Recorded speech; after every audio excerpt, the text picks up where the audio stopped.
Estimados y estimadas estudiantes, sean todos y todas bienvenidas a una nueva clase. Ya hoy veremos la tercera parte de la tercera semana, valga la redundancia, la clase 3.3, donde revisaremos ATM, que es la articulación temporomandibular, y la osteología axial y apendicular, que corresponde a las generalidades. A modo introductorio, tenemos algunos datos históricos interesantes. En la primera imagen tenemos a Carlos V, primero de España, el cual sufría un fuerte prognatismo, que es un crecimiento excesivo de la mandíbula hacia adelante, que genera un mal cierre de la boca, produciendo dificultades para morder, hablar, masticar, entre otras cosas. Esto es muy característico, o se lo señalo, porque este rey tenía muchos complejos debido a esta situación, la cual se produjo debido a la gran cantidad de endogamia que hubo en la realeza entre España e Inglaterra, o sea, y no Inglaterra, sino que Alemania, en la cual generaban eh, grandes alteraciones genéticas, grandes genes recesivos.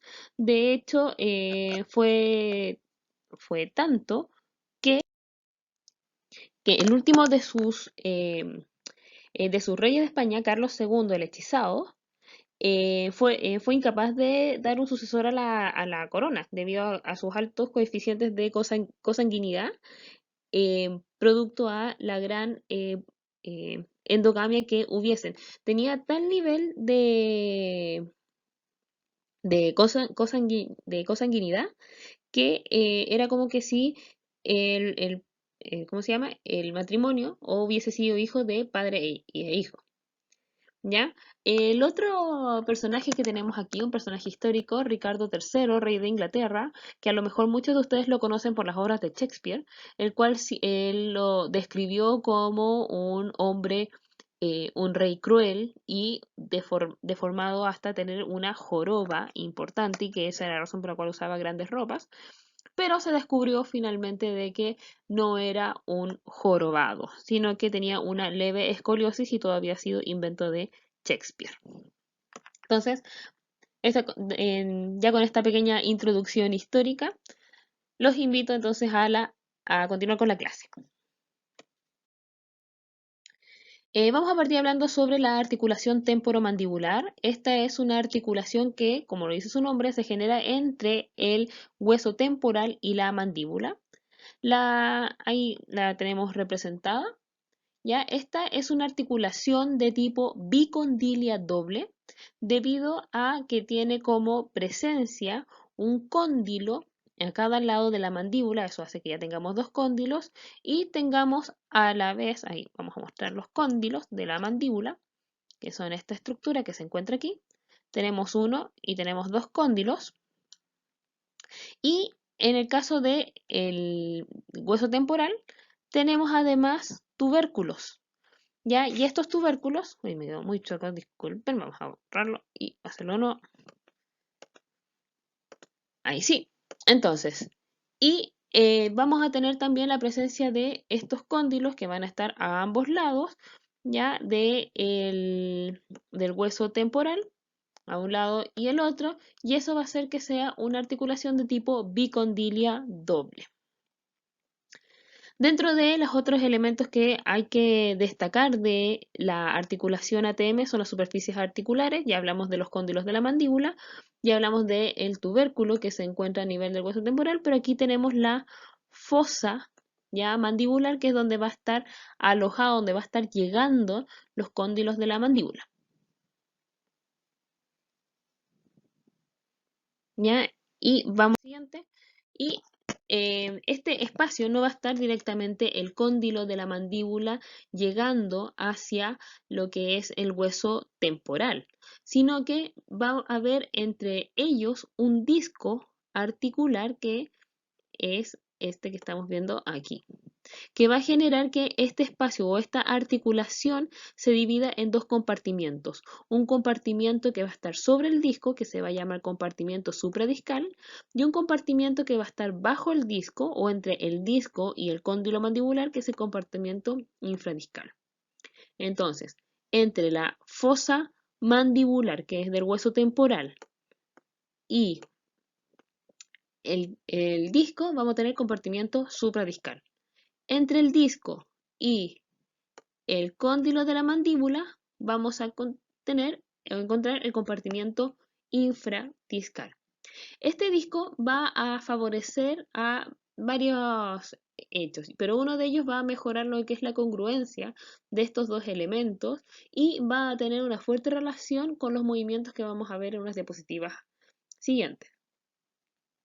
Un dato importante de esta estructura corresponde eh, a la embriología que vamos a encontrar. Si ustedes se fijan aquí en esta imagen que tenemos abajo, la estructura o las superficies articulares son similares del temporal, del cóndilo mandibular y del disco, que es la estructura que está al medio. Ya cuando vemos ahí el disco, vemos el cóndilo de la mandíbula y la fosa mandibular. Esto es debido a que en su origen embrionario estas estructuras vienen juntas. Vienen como las células, son las mismas células, las cuales después se dividen generando estas tres estructuras, lo que hace que histológicamente sean muy parecidas. Un dato también muy importante es que, eh, este tipo de articulación, que es una articulación de tipo sinovial, va a tener un tejido que va a ser un poquito más fibroso y un poquito más resistente a el roce, a diferencia de, por ejemplo, las articulaciones de las manos, las articulaciones de la rodilla, de la cadera, que están recubiertas las superficies articulares por un cartílago. Este cartílago tiene estas características distintivas que hacen que no se desgaste de la misma manera que se desgastan las otras articulaciones. Y esto es porque es una de las articulaciones más móviles que tenemos en el cuerpo. Y esto es una medida protectora que tiene nuestro cuerpo, porque si es que esto se desgastara, generaría grandes problemas no solamente para lo que es la masticación o la apertura-cierre de la boca. O sea, y eso generaría alteraciones en la apertura y cierre de la boca, generando alteraciones también del lenguaje, ya todo lo que es la articulación de las palabras. A eso me refiero con la parte del lenguaje, no todo el lenguaje con lo que conlleva, como ustedes ya deben saber, sino que la articulación y, actividades tan vitales para la vida como es la deglución. Aquí podemos ver distintas imágenes de tanto la osteología, ahí tenemos un corte de tipo parasagital, ya de la mandíbula, o sea, de la articulación temporomandibular, ya donde vemos el hueso temporal, donde vemos el cóndilo y donde vemos, o sea, el disco y el cóndilo de la mandíbula. En las siguientes imágenes son de tipo histológica. Ya aquí en la tercera imagen podemos ver las similitudes que hay de las superficies articulares con el disco articular. Aquí también podemos visualizar esta estructura que es la membrana sinovial, que va a estar secretando un líquido hacia el espacio supradiscal. También va a haber una que va a liberar líquido hacia el espacio infradiscal. Y ahí ese líquido va a servir también como lubricación, como nutrición y como amortiguación de la articulación. En la imagen central también podemos ver las tres estructuras, pero quiero que se fijen en esta zona, donde nosotros encontramos que hay una zona que está más oscurecida. Y esta zona que está más oscurecida corresponde precisamente a esta zona. Aquí tenemos el cóndilo. Y fíjense que esa zona que se ve de una coloración azul corresponde a cartílago, que es el cartílago de Meckel. Este cartílago, como se los mencioné en la parte 3.1, corresponde a un cartílago que se forma de las células mesenquimales que derivan del primer arco branquial. Va a generar de que se genere como un molde en la mandíbula, pero recordemos que esta va a tener una osificación de tipo intramembranosa, debido a que este cartílago va a ser rodeado por tejido mesenquimal, que no se va a convertir en cartílago, sino que se va a osificar de manera directa.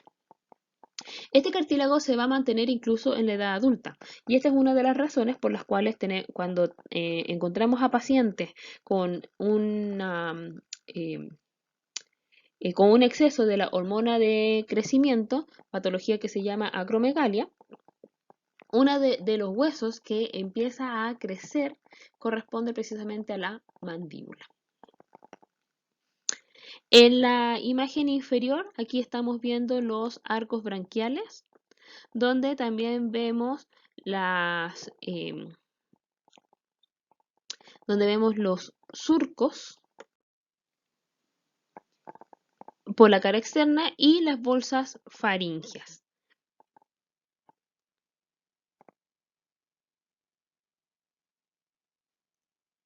Ya recuerden que las bolsas faringias están por por interno y los surcos están por la cara externa. Ya, entonces aquí dentro de las estructuras, por ejemplo, en la número 1 vemos lo que es la tuba auditiva, la cual va a estar comunicando el oído medio con la faringe. Esta articulación, al igual que todas las articulaciones de tipo sinoviales, va a presentar ligamentos que las van a reforzar. El ligamento es un tejido conectivo de tipo fibroso denso, ¿ya? Y vamos a tener aquí distintos ligamentos. Fíjense cómo aquí presentamos en esta imagen las imágenes nuevamente de la superficie del temporal, el disco articular y el cóndilo. Y esto no va a estar de manera libre, sino que va a estar envuelto por una cápsula articular y los ligamentos que lo van a reforzar. Tenemos los ligamentos colaterales o ligamentos discales, que corresponden a ligamentos que están directamente en la cápsula.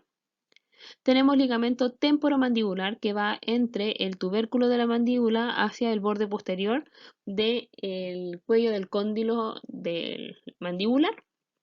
Ya, este está destacado con negrito porque es el ligamento más fuerte que tenemos en la ATM y además es el que tiene mayor cantidad de receptores, así que es el que también le da mayor sensibilidad a esta articulación. El ligamento esfenomandibular que va entre el hueso esfenoides, ya entre lo que son los procesos pterigoides y la fosa mandibular, ya va por la cara interna de la rama mandibular, va profundo a él. Y finalmente el ligamento estilomandibular que va desde el proceso estiloides hasta la cara interna del ángulo de la mandíbula.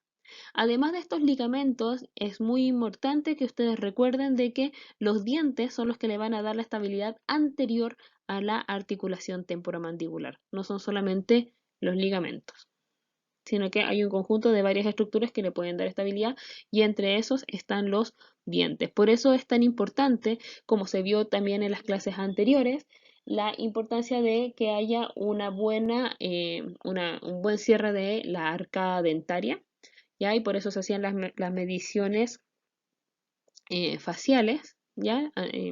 Antropometría facial, que eran las mediciones que iban midiendo los distintos puntos de la cara para poder ver que la arcada tuviese un buen cierre. Dentro de los movimientos que vamos a encontrar, teníamos los clásicos de protrusión, retrusión, elevación o cierre o de descenso o apertura. Pero lo que vamos a destacar aquí es que cuando nosotros generamos una apertura, vamos a tener movimientos distintos a nivel del espacio infradiscal y el espacio supradiscal. Los movimientos que vamos a encontrar en el espacio infradiscal corresponden a movimientos de tipo de rodadura, ya donde el cóndilo va a literalmente a estar, como sale ahí la flecha, rodando en la superficie. Pero el rodamiento solamente no va a ser suficiente para generar una apertura y va a haber un momento en que el disco va a tener que desplazarse hacia anterior. Por lo tanto, el movimiento que vamos a encontrar en el espacio supradiscal corresponde a un movimiento de deslizamiento. Si es que a alguien le suena o le hace clic en la mandíbula o en una de las ATM, en realidad no la mandíbula, sino que es una de las ATM. Esto se debe porque se genera un correcto movimiento del rodamiento en la parte inferior, pero cuando sigue abriendo la boca, no se genera el deslizamiento de manera simétrica en ambos discos, sino que se genera, o sea, en ambos espacios supradiscales. Se genera en uno primero y el otro simplemente salta, haciendo el clic, el típico pop, ya que uno siente como que suena la mandíbula. Además de estos movimientos, también tenemos movimientos laterales, que se llama la lateralidad o la deducción, en el que la cabeza de la mandíbula del mismo lado pivotea, hace como una rotación sobre sí misma, y la del lado contrario avanza. Entonces, la cabeza de la mandíbula o el cóndilo de la mandíbula del mismo lado va a estar haciendo un movimiento rotatorio en el espacio infradiscal, y la del lado contrario va a haber un movimiento en el espacio supradiscal porque va a haber un deslizamiento.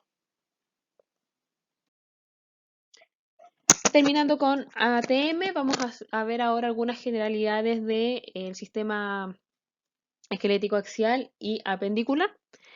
Dentro de la columna vertebral, dentro de las generalidades que podemos destacar, corresponde a sus funciones, que ya vimos que generaba la cavidad medular dentro de la estructura. Ya, además, al tener esta estructura así como curva, hace que sea de gran amortiguación, ya, a diferencia de que si fuese totalmente recta, cada vez que nosotros saltemos, cada vez que caminemos, sería de muy alto impacto, pero al hacer curva tiene esta estructura como de resortera, ya amortiguando cada uno de nuestros movimientos. Ya, además genera, sobre todo las que son más bajas, o cada nivel más bajo que nos encontramos, las vértebras van a ser de mayor tamaño porque van soportando mayor cantidad del peso del cuerpo. Presenta curvaturas primarias, también conocidas como las cifosis con C, ¿ya? Y SIFOSIS, cifosis, ¿ya? Y las secundarias se llaman lordosis, ¿ya? Las curvaturas primarias se desarrollan dentro del vientre materno, ¿ya? Cuando nosotros recién nacemos tenemos una curvatura completa, nacemos con una curvatura em, completa debido a la posición dentro del vientre materno, la posición fetal. ¿Ya? A medida de que después de que nace y el niño empieza a desarrollar la curiosidad, empieza a mover la cabeza y empieza a tratar de levantarla para poder mirar. En ese momento se genera la primera curvatura secundaria, que es la cifosis cervical. Pero hacia abajo el niño sigue teniendo una completa curvatura. La razón de esto es porque a medida que se va fortaleciendo la musculatura se van generando estas inversiones de la curvatura. Luego el niño, cuando empieza ya en un proceso de gateo, de que empieza a sentarse, que empieza a desplazarse, y cuando empieza a traccionarse para ponerse de pie, empieza a fortalecer la musculatura de la zona lumbar. Y una vez que el niño ya empieza a desarrollar la marcha, empieza a formar la segunda curvatura. Y es muy clásico que los niños generen una curvatura que incluso es como excesiva, em, donde se ven como de esta manera, jugando ahí con sus juguetes y con los pies de una manera bastante amplia. Ahí está la cabecita. Bueno, me parece más un velociraptor raptor sin cola, pero se entiende la idea, o espero que sí se haya entendido. La columna vertebral se divide en 4 segmentos, que es el segmento cervical compuesto por 7 vértebras, la columna torácica compuesta por 12 vértebras, la columna lumbar compuesta por 5 vértebras, ¿ya? Y todas estas vértebras componen las vértebras móviles que van a generar movimiento. ¿Ya? Y del sacro hacia el coxis vamos a tener que las vértebras van a estar fusionadas formando estas estructuras completas. El sacro está conformado por 5 vértebras eh, eh, fusionadas y el coxis de 3 a 4. Ya en total son 33 vértebras aproximadamente, porque hay gente que tiene un poquito una más, otra menos, pero vamos a dejarla que son 33 vértebras, de las cuales 24 son móviles. Dentro de las características de las vértebras típicas, vamos a encontrar de que tenemos dos pilares, un pilar anterior y un pilar posterior. El pilar anterior va a estar formado por el cuerpo vertebral, que es el que está aquí en celeste, y el pilar posterior va a estar formado por este arco, que va a estar unido al cuerpo a través de esta estructura, que son los pedículos. La zona que encontramos aquí, que es la zona más lisa, corresponde a las láminas, y vamos a encontrar una serie de procesos articulares que recuerden que son elevaciones de tipo puntiagudas, donde vamos a encontrar los procesos articulares, que son esos de ahí, superior e inferior, y además vamos a encontrar lo que son el proceso espinoso, que es la porción que se encuentra más hacia posterior y que de hecho nosotros podemos palpar en la espalda, y tenemos hacia los costados los procesos transversos, que son esos, los que están ahí marcados en rojo. Esos son los procesos transversos. Ya, entonces, esas son las características de todas las vértebras. Ahora vamos a ver que por segmento tienen algunas diferencias que hacen que uno pueda diferenciar una cervical de una torácica de una lumbar. Y y el sacro, que están todas fusionadas, así que es muy fácil de distinguir. La columna cervical, ahí la estamos viendo, está compuesto por 7 vértebras, ¿ya? Y se enumeran de sentido céfalo-caudal, donde va desde la primera, segunda, tercera, hasta la séptima vértebra. Ya las que se consideran como típicas son de C3 a C6. En el caso de C1 y C2, C1 recibe el nombre de Atlas, C2 Axis y C7 es una vértebra de transición. Tiene muchas características de una vértebra torácica, pero sigue siendo cervical debido a que no se articula con ninguna costilla. El cérvix alto, donde encontramos el atlas y el axis, corresponden a dos vértebras que tenemos.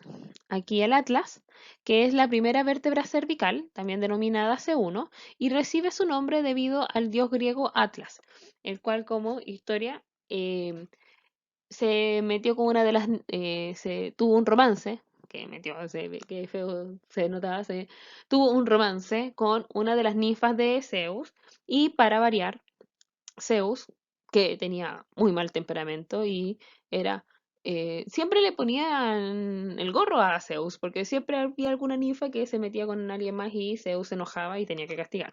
Bueno, dentro de todas esas hechos, em, Atlas se metió con la favorita, dale, se metió, tuvo un romance, vamos a poner romántico, con la favorita de Zeus. Zeus se enojó y le dijo, ah, así que tú quieres como casi como ocupar mi lugar. Te voy a demostrar lo que es ocupar de mi lugar. Te voy a poner a cargo de sostener el mundo en tus hombros. Entonces, por eso siempre en los atlas de geografía salía así un dios o un hombre con el mundo en el, en los hombros. En el caso de Atlas, el mundo sería el cráneo, entonces Atlas está recibiendo el peso del cráneo y por eso recibe ese nombre. Si cometí algún error, así como detalle histórico, bueno, después me lo hacen saber en los comentarios. En el caso de Axis, tiene casi todas las características de una vértebra típica, con la salvedad de que tiene la presencia de esta estructura que corresponde al diente del axis o el proceso odontoides. La gracia de esto es que Axis se ancla con el Atlas. Ya Atlas va a estar aquí, en esta posición. Y Axis queda en la zona central, ¿ya? Apoyado en la cara, en el borde anterior, ¿ya? De la cara posterior del arco anterior del Atlas. ¿Ya? De esta manera.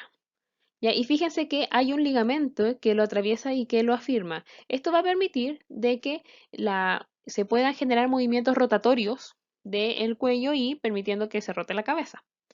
¿Ya? Muy importante. Ahora, ¿por qué tiene, si ustedes se fijan, tiene ligamentos y estos están, está el ligamento transverso y los ligamentos alares que están fijando esta estructura? Y la razón de esto es debido a que eh, cada vez que uno genera una flexión de cabeza, hay que evitar que el axis perfore una estructura que pasa por el canal medular, que es la médula espinal, que corresponde al sistema nervioso. Cada vez que las personas tienen un accidente, hay un fenómeno que se genera, un accidente automovilístico, que es el efecto whiplash, ya que, o el síndrome del latigazo, que es que la cabeza sigue la inercia del movimiento, se va muy fuerte hacia adelante y después rápidamente genera ese movimiento hacia atrás y podría llegar a cortar, a romper este ligamento y haciendo que la cabeza se vaya totalmente hacia adelante y haciendo que el cuello quede en una posición más vertical. Y esto podría hacer de que el axis quede en una posición vertical, mientras que el atlas se va hacia una posición más horizontal. Y esto podría hacer que se perfore la médula espinal. Y eso es el whiplash o el síndrome del latigazo. Y eso va a generar que se pierdan todas las funciones desde ese nivel hacia abajo y en la mayoría de los casos esto causa la muerte inmediata. En cuanto al cervix bajo, esto corresponden a las vértebras cervicales de C3 a C7. Vamos a encontrar que entre las vértebras, o sea, o las características de vértebras es que vamos a tener un cuerpo vertebral pequeño, vamos a tener procesos transversos, los cuales van a presentar este foramen, que son los forámenes transversos, y por ahí va a estar transitando una arteria que es la arteria vertebral. Arteria y la vena, aquí sale solamente la arteria, pero también va la vena. Otra característica es que tiene em, el foramen vertebral de manera triangular y el proceso espinoso va a ser bífido. Ahí salen los procesos unciformes, que son unos procesos que se encuentran en la cara superior del cuerpo vertebral y lo que va a hacer que tenga esta posición como si estuviesen todas sonriendo. En cuanto a la columna torácica, son 12 en total y la característica principal es que articulan con costillas. Por lo tanto, como característica para reconocerla es que tienen un proceso espinoso que es puntiagudo y angulado hacia inferior. Y además va a tener presencia tanto en el cuerpo vertebral como en el proceso transverso, carillas para articularse con las costillas. Recordando un poco lo que es la columna torácica, va a formar la cara posterior del tórax. En el tórax también vamos a encontrar las costillas y el esternón. El límite inferior del tórax, recordemos que es este músculo que es el diafragma, y por arriba va a ser el límite, va a ser la primera costilla que va a generar la apertura torácica superior, por donde van a salir los principales vasos que van y llegan al corazón. Además de, va a ser atravesado por la tráquea, el esófago y otros elementos. Esto era para introducirlos a este hueso que es el esternón. Es un hueso plano, está en la cara anterior del esternón. Consta de tres partes, que es el manubrio esternal, el cuerpo esternal, proceso sifoides. Y en el manubrio vamos a tener lo que es la escotadura yugular, escotadura para la clavícula, escotadura de la primera costilla.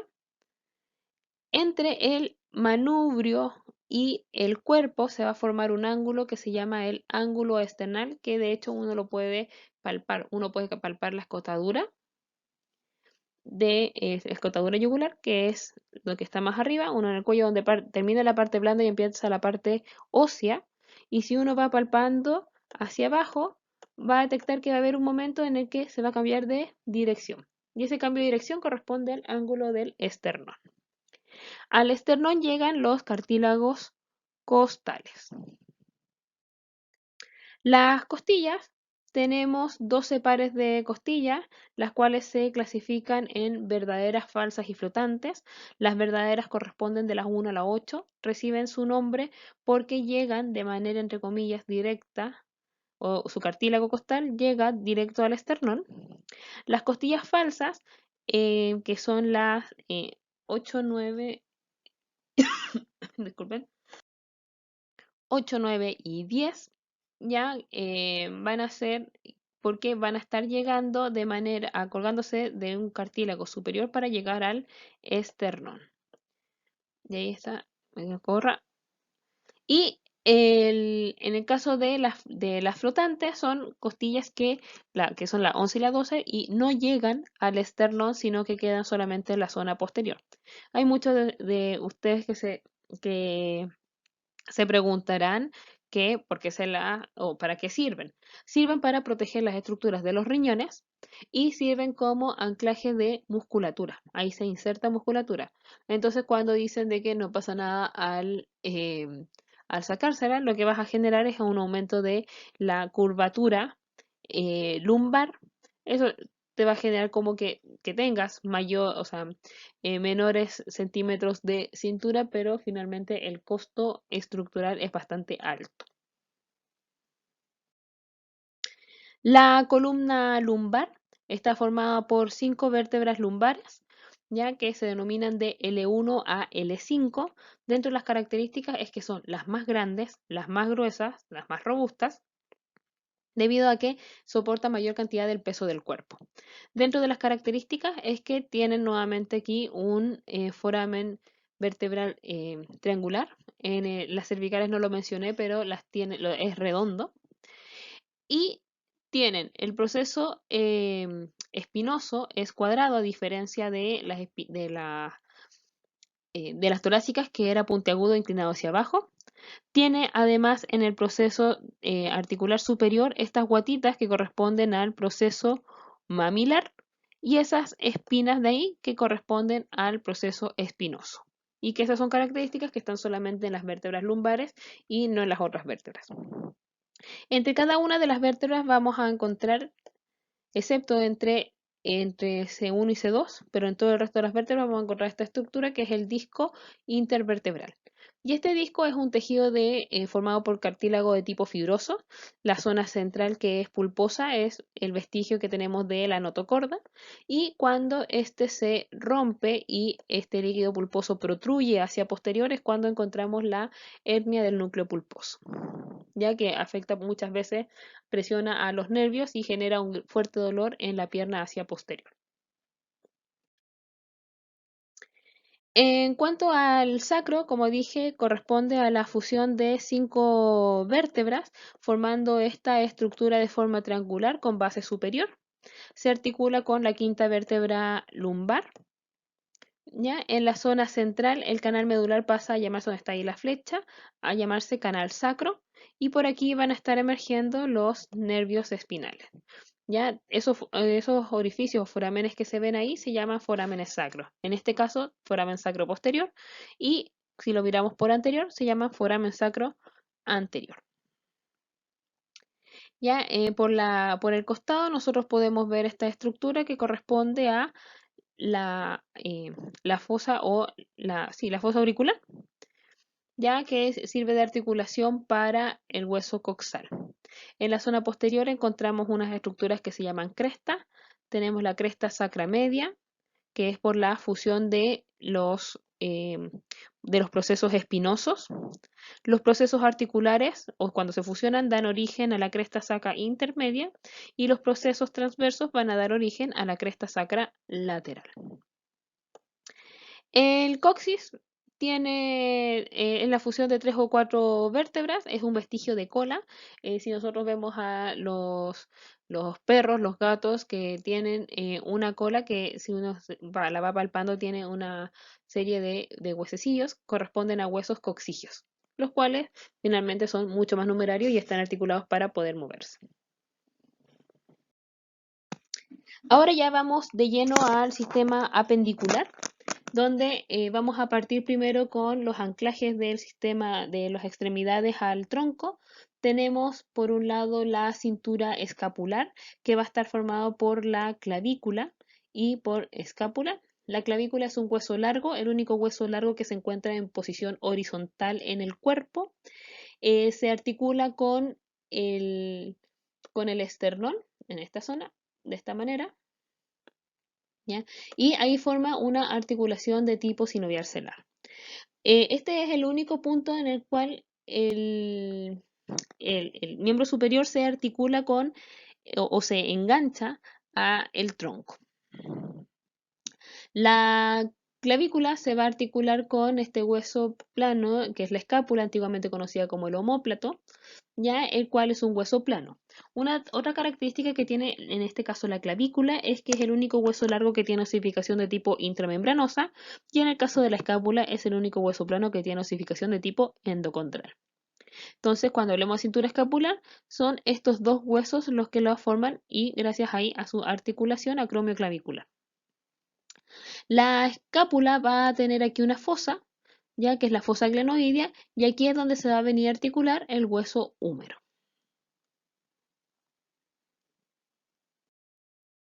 Aquí tenemos el húmero, ahí vemos cómo se va a articular con la escápula, ya para formar la articulación glenohumeral, o también conocida como una de las articulaciones de hombro. En el caso del hueso húmero, es un hueso largo, osificación de tipo endocondral, se encuentra en el brazo, tiene una cabeza, tiene cóndilos, ya en su epífisis proximal, la diáfisis es de tipo triangular y en su porción distal va a tener lo que son la epitróclea, epicóndilo, el cóndilo y la tróclea. A nivel del antebrazo, vamos a tener el radio y la ulna, los cuales se van a articular con el húmero a nivel de la articulación del codo, formando tres articulaciones, una entre la ulna y el húmero, otra entre el radio y el húmero y otra entre el radio y la ulna. Estos dos huesos van a estar unidos por una membrana que es la membrana interósea y como todo hueso largo van a tener epífisis y diáfisis. Dentro de el diáfisis. En el caso este se reconoce a la ulna porque en su porción proximal contiene esta estructura que si uno la ve por el costado forma como un gancho de esta manera. Así se ve la ulna por lateral. Y en el caso del radio tiene la cabeza del radio forma una estructura plana en la zona superior, como casi como si fuera como un rodete. En la zona distal, tanto la ulna como el radio van a tener estos procesos que corresponden a los procesos estiloides. ¿Ya?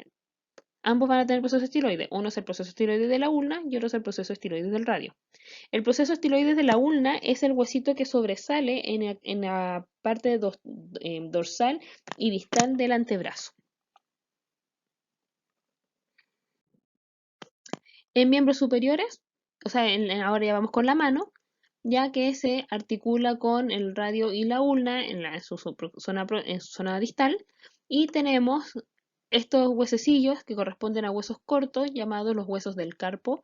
Cada uno tiene su nombre, pero no vamos a mencionarlos cada uno, sino que tiene que reconocer que son los huesos del carpo. Tenemos estos que van a formar la zona de la palma de la mano, que son los metacarpos, esto de aquí, y los huesos que van a formar los dedos se van a llamar falanges. En los dedos, desde el segundo al quinto dedo, vamos a tener 3 falanges por dedo, y en el pulgar vamos a tener solamente 2. Y eso va a hacer de que tengamos 14 falanges por mano y 28 en total. Y aquí en esta imagen del lado izquierdo podemos ver cuáles son los movimientos que podemos encontrar en la mano. Ya los dedos se pueden separar, se pueden aproximar, pueden generar flexión, pueden generar extensión, ya, pero si ustedes se fijan, los dedos no van a poder generar los movimientos de rotación. Pero el pulgar sí puede, pero el pulgar o los dedos sí van a poder hacer circunducción y en el caso del pulgar también va a poder hacer el movimiento de oponer o girarse para mirar a los otros dedos. En cambio los otros no pueden mirarse entre sí o al pulgar. El sistema apendicular, vamos a empezar ahora con extremidad inferior. Antes de eso tenemos que hablar de la cintura pélvica, que va a estar formada por los huesos coxales. ¿Ya? Y esto va a hacer de que el peso de la columna se distribuya hacia miembros inferiores. Recordar ahí, como les tengo a mi alter ego, que el sacro pertenece al hueso axial. Así que el sacro no pertenece al cíngulo pélvico, sino que el cíngulo pélvico está formado por ambos huesos coxales. El hueso coxal es un hueso que va a tener, que va a estar formado por por la fusión de tres huesos, que es el ilion, el isquion y el pubis. ¿Ya? El isquion, que es el que está aquí en celeste, va a tener una estructura que es la protuberancia isquiática, que es donde si nosotros nos ponemos la mano debajo del glúteo estando bien sentados, vamos a sentir un hueso. Y ese hueso corresponde precisamente a la protuberancia del isquio, la tuberosidad del isquio, ya que que es esta zona de aquí. Tenemos en el ilion como gran prominencia esto de aquí, que corresponde a la cresta ilíaca, que es aquel hueso que nosotros podemos palpar cuando nos ponemos las manos en la cintura. ¿Ya? Tenemos las espinas ilíacas anteriores, que son los huesitos que a las personas que son más delgadas se les puede ver en la zona anterior. Y tenemos las espinas posteriores, ilíacas posteriores, que que el espacio que queda entre las espinas ilíacas y el sacro va a generar una hendidura y que son los hoyitos que nosotros vemos en algunas personas en la espalda, para que ustedes se orienten a qué altura estamos. Tenemos aquí una escotadura que se llama la escotadura ciática o escotadura isquiática y por ahí pasa un nervio que es de gran importancia, que es el nervio ciático.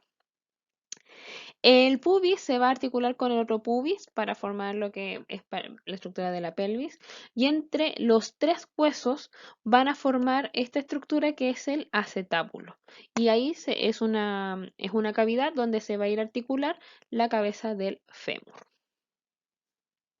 Ese gran foramen que vemos ahí es el foramen obturador. Y está cubierto por la membrana obturatriz. En extremidad inferior, muslo y pierna, encontramos a nivel del muslo, vamos a encontrar el fémur y la patela.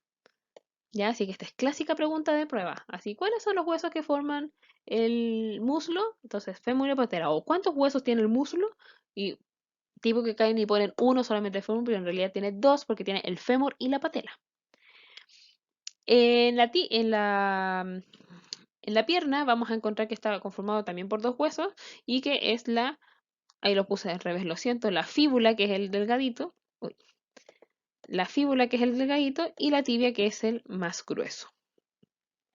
Aquí podemos ver la articulación de rodilla, que no podemos dejar de destacar, que tiene gran cantidad de estructuras, tanto de ligamentos, ya los ligamentos, ahí están ligamentos cruzados, ligamentos colaterales, ya ligamento patelar, ya para poder estabilizar esta articulación, la cual es muy importante para nuestro sistema locomotor.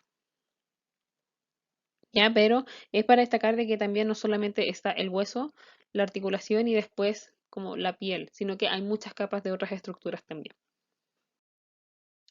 En el caso del pie, tenemos, a diferencia de en la mano, que tenemos los huesos del carpo, aquí tenemos los huesos del tarso, TR.